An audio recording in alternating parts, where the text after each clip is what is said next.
Why am I doing this to myself?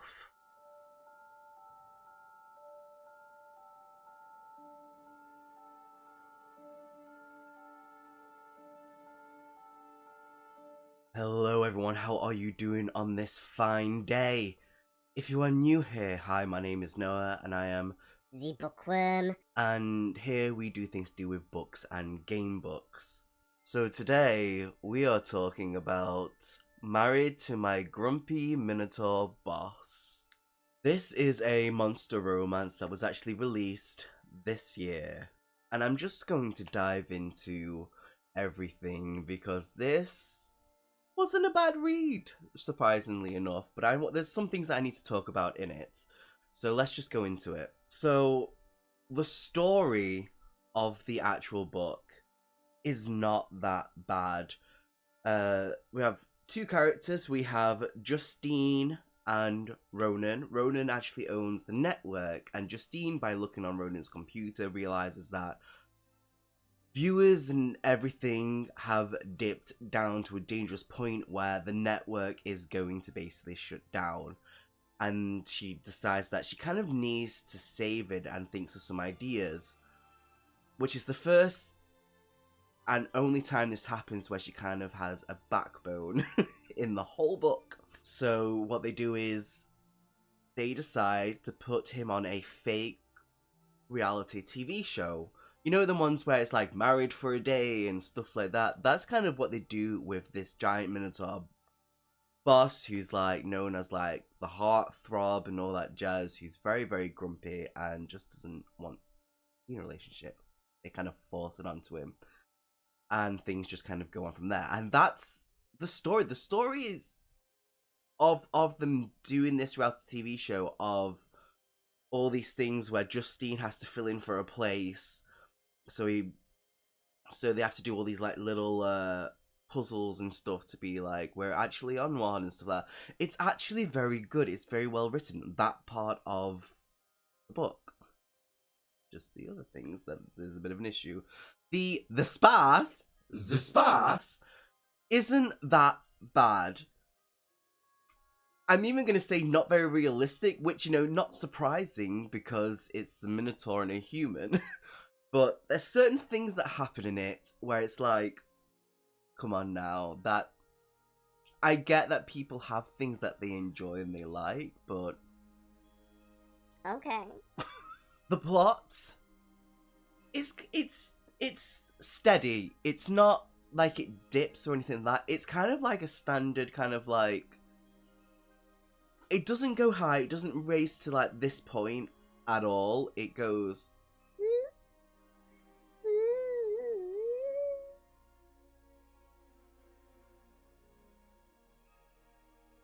like a pathetic heart monitor. Oh, it hurts to laugh. The characters. Now, this is where it's going to go into a lot of things, because even though there's only two characters, there's certain things I need to talk about. So we have Justine. Justine is the junior assistant.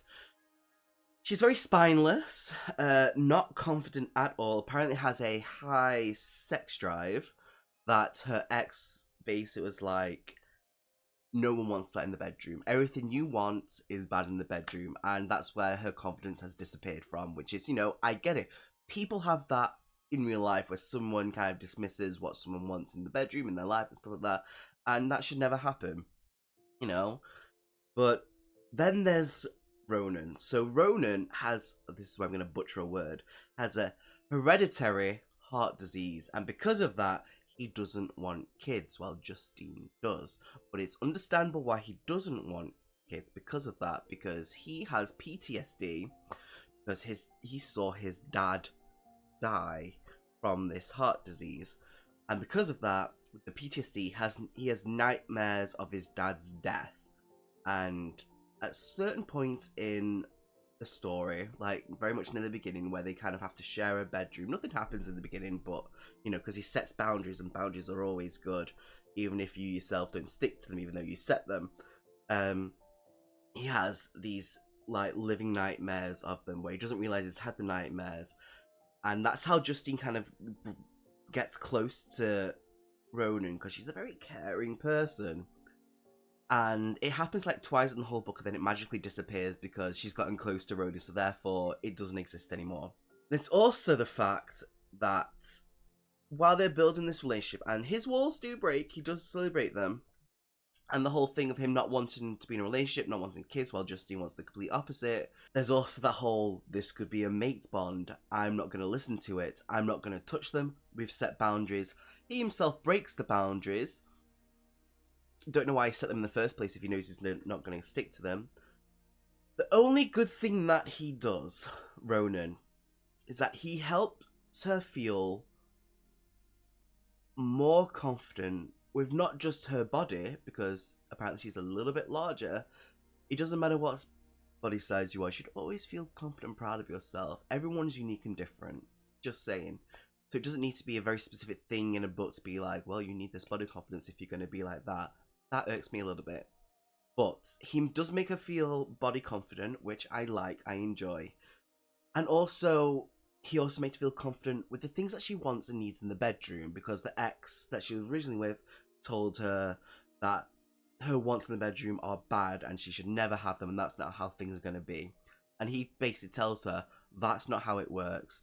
When you're with someone, they listen and they do these things with you. They try it out and all that jazz. And I like that. That's really good. Apart from all the other bits where when other things happen and basically Ronan does gaslighting. He uses her for sex even though he knows she wants more.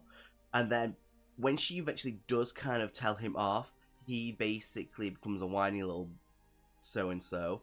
And then when he realizes he's done wrong, he then tries to buy her forgiveness with trips and expensive things and gifts. And it works.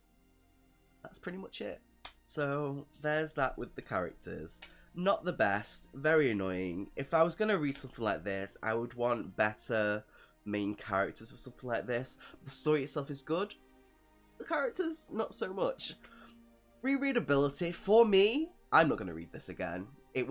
I enjoyed the story, but everything else that happened in it, even with the spies, it was meh. Butcher and Blackbird spies, so much better. Loved that.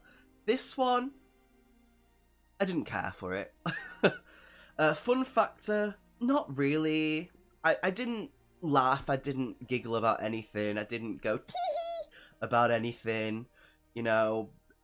For other people, this could be their thing. For me, this personally isn't. But yeah, if I had to rate this book, I would rate it 3 out of 5.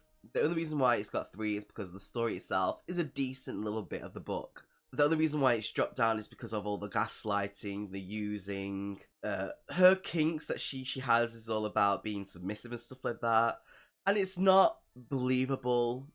From someone who's, this is going to sound terrible, someone who's been in that sort of relationship, the way that it's written and done, that's not how things work in real life. So I guess it's just really this person's had thoughts about what they think they like, haven't really done a lot of research and just slapped it down and was like, that's how that works. So there's that. Everything else, you know, it's meh, it's alright, I read it. And that's kind of it. It's now off my Kindle and I'm ready to go read something that I know is probably going to be a little bit better.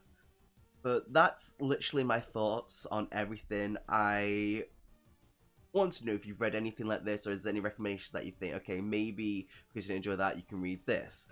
Let us know. I appreciate it. Much love. Make good choices in life. And love. Bye.